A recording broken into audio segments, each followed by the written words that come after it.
Hi everyone, it's New Jersey Garden. Good morning. I haven't done a video in quite some time. I had a busy fall and it's now almost Christmas time. We actually have snow on the ground here. We've had a couple small snow falls here in New Jersey in Zone 6A. And while I'm inside, away from the garden, I was trying to organize some of my garden magazines and I wanted to show everybody what kind of magazines are out there for the home gardener, just so you can get inspired over the winter and plan your garden and think about possibly ordering seeds or just get some ideas on garden design. I'll show you some of my favorite magazines and I'll show you some other ones that I'm not as familiar with, just so everybody can see what's out there.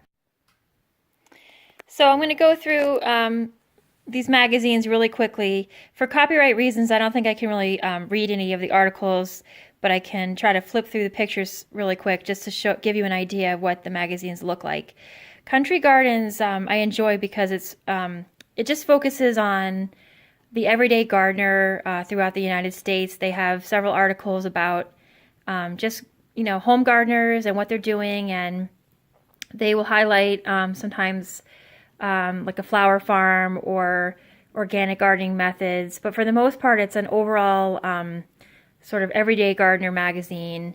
And what I do like about it is when they show pictures of the flowers, they will indicate the species in the little captions, which is always nice.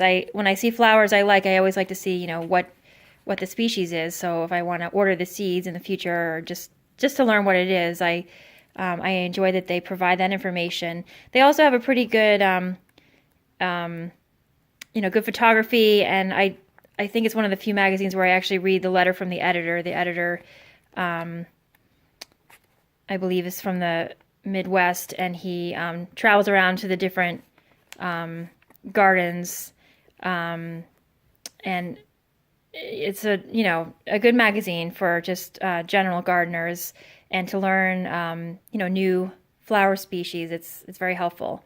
The next, so I read that a lot. I read Country Gardens a lot, and you can get annual subscriptions. I believe are only like $16 or $18 if you order them individually. If you find them in a store, they're usually $4 or $5 per issue. So it's more economical to order them on an annual basis. And I believe there may be 10 editions or 8. Maybe it's only 8 editions per year. I'm not so sure about that, but they do have a website, countrygardens.com. And let's see, so I have a lot of those magazines. Then the other one I like is Horticulture. It's a thinner magazine, shinier, glossier paper, and I find that it's a little more specific. I think that they have fewer articles, but they're more in-depth articles, and they highlight plants from different areas around the country, but it's not as much focus on the gardeners themselves. It's more detail about plants and insects and growing challenges. And in all these magazines you will find some ads. I have been enjoying the fact that I used to subscribe to some design magazines, and they were just so full of advertisement that it was difficult to read. But in these garden magazines, I find that there's only a handful of ads in these magazines, maybe like 10 or fewer ads per magazine, which I think is always nice.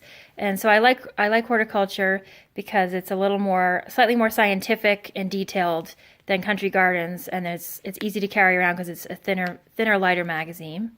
And they also have an annual subscription rate as well. And so let me see. Then the other one that I read a lot is Fine Gardening. And I find this is the most scientific out of these three that I'm highlighting here. They will go into a lot of detail about insects and pests and garden maintenance and techniques. I find that's just really detailed. And they will highlight certain plants from various regions of the country, but it's not as extensive of a garden from a flower lover's viewpoint. I feel like it's doesn't show you as many flowers per issue as Country Gardens. And then another magazine that I really enjoy that is not in my region, I just enjoy looking at the pictures. It's called Sunset Magazine, and it highlights gardens on the in the western part of the United States, California, Oregon. I believe it's based in California. And so there's a lot of drought-resistant plants that they highlight.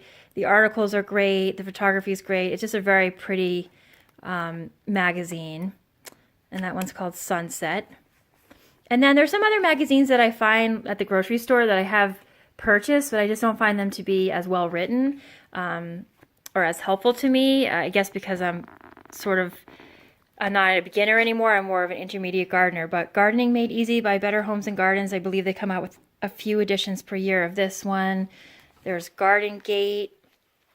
There's Better Homes and Gardens.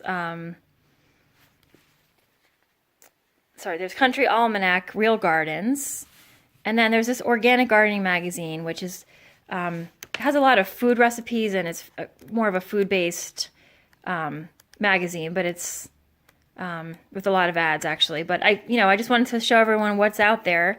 And a lot of these magazines are between $4 and $6 a piece, or like I said, you can get annual subscriptions. So my recommendation is it's depending on what kind of gardener you are and what part of the country you're in. It really makes a difference. But I think that for someone who's like a home gardener just starting out, I think Country Gardens is probably the best magazine for just learning about different flowers. And I feel like you get more inspired reading about actual people gardening. And then when you get more advanced and learn more about pests and gardening methods, you can go on to Horticulture and Fine Gardening. But they're all wonderful magazines, and they all inspire me in the winter months, and they're just a joy to read when you can't garden. So I hope you enjoyed this video, and stay tuned for more videos. Thank you so much, and happy holidays.